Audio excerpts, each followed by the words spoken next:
Hello, my beautiful friends. How are you doing? I hope you're doing well.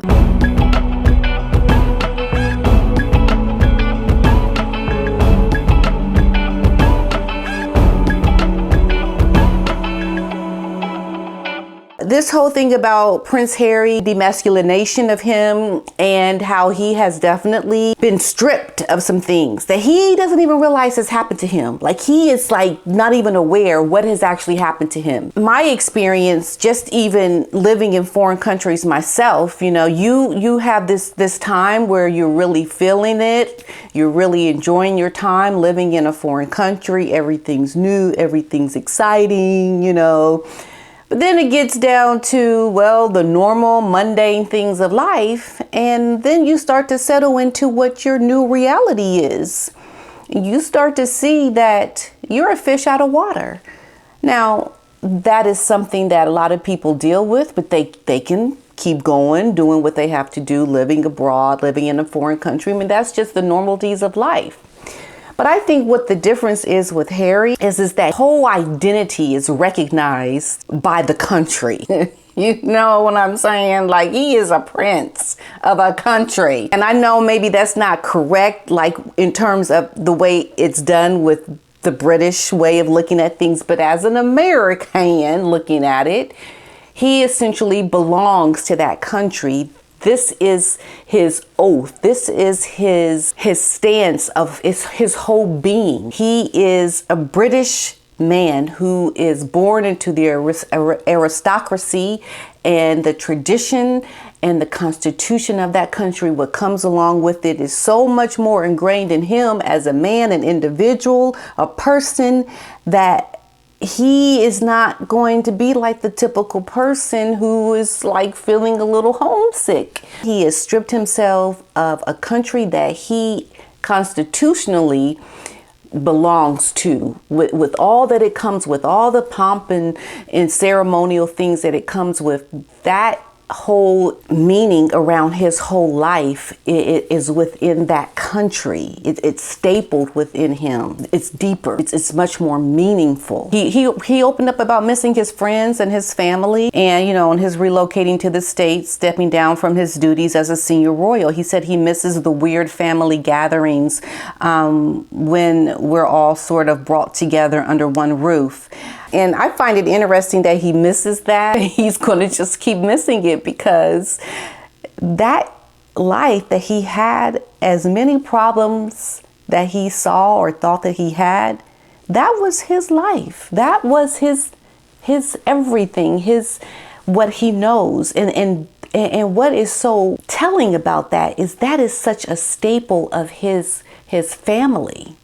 The things that they do on a regular basis, coming together, the family unit and its traditions, and now how he has taken himself out of that. And even if he wanted to put himself back in it, he's got this woman, his wife, who essentially has done something so just unbelievably horrid with how she has gone from the country loving her to the country essentially not liking her very much. She is not very well liked amongst the British people. I mean, you even saw it in the documentary, how they would have these like calming sessions. You're not the social media. You're not all the bad that you hear, It's like these are the things that they're trying to do to focus on all the bad that they see coming towards them. Well, yeah, but you created it. It's like you created it. It's like you're in this trapped room with a bunch of people and you just sat down and took a big dump in a room and you excused yourself and left. And you try to tell people that, it wasn't me who did the dumping. It was someone else who did the dumping. It wasn't me. But it's like, you caused the problems. You are the one that did the do. And now you're sorry you did it. You wish you would have gone back and you would have done things differently. Well, perhaps just maybe there'll be an apology. Maybe they'll apologize about what they did and really look inwardly to how they could have been better. But we know that's a long way off, right? We know that's just probably not likely going to happen. Thing is that the king has invited them to the coronation. They were like, oh yeah, you can come to the coronation. Yes. We want you to come to the king's coronation, because they know if they show up to that coronation, they're going to be booed. They're going to not be welcomed with a pleasant environment. And it's like, almost like, yeah, come on, I dare you. Come on. Let's see what you got. That is a call out if I ain't heard one. And I found it interesting how they were not invited to the traditional Christmas party that they have, I guess, because that's a private affair. But I think they'll be invited to things that are public, where the public shows up, because they know, the royals know, that the citizens, the people that will show up to these public events to watch who's coming and going, they'll be there to show Harry and Meghan just how welcome they are.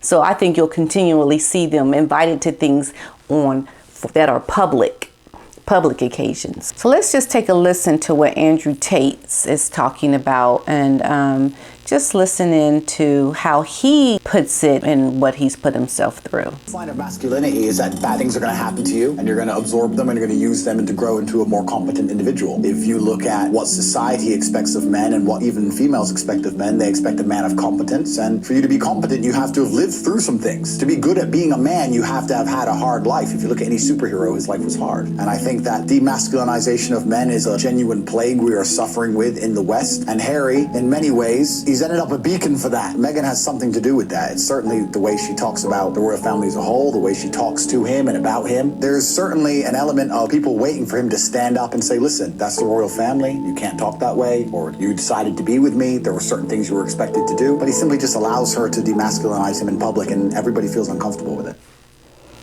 I think that is exactly what it is. Harry has put himself in a position that he doesn't even realize has happened to him. He is losing his masculinity, his demasculination, his whole manhood has been stripped of him. PDina is now Lady PDina, simply because she purchased 1 square foot of dedicated land in Edelston, Scotland. This historic Scottish custom allows landowners to be referred to as lords and ladies. You can add this title to your business cards, dating profile, and you can use it during introductions. Look at it like saying Mr. or Mrs. or Doctor or Rabbi. Also receive a special certificate that features a unique plot number exclusively for you, and established titles will even plant a tree to support global reforestation around the world. It makes an amazing unique gift. Use the code PDINA10 to get an additional 10% off. Go to established titles /PDINA10 to get your gift now and help support the channel. Go get yours today and be called a lady or a lord. Go further down that rabbit hole that he started in from the time that he started having real problems after the death of his mother. And I think he is going to find himself stripped of something that he doesn't really realize has happened to him. It's just like he's going to walk outside one day and see he ain't got no underwear on. He's going to be like, where are my pants? And he is just going to be, he's going to realize, like it's going to hit him that hard. That's how hard it's going to hit him. Because right now he don't see it. He's like, oh, la-di-da. He's all happy, go lucky, doesn't realize he doesn't have his pants on. Who cares? Whatever, life is great. Life is grand. I'm getting my story out. I'm free. I'm free from the royals. I just love being free. I hate those people. I've always wanted to leave the royals. And now I'm in America, where I knew my mother would go one day. And I'm loving it. I'm feeling really good right now. Yes. Being butt naked. He has essentially lost everything that is meaningful to him. How do you go on? How do you continue your life when you are stripped bare and you don't have the things that made you who you were?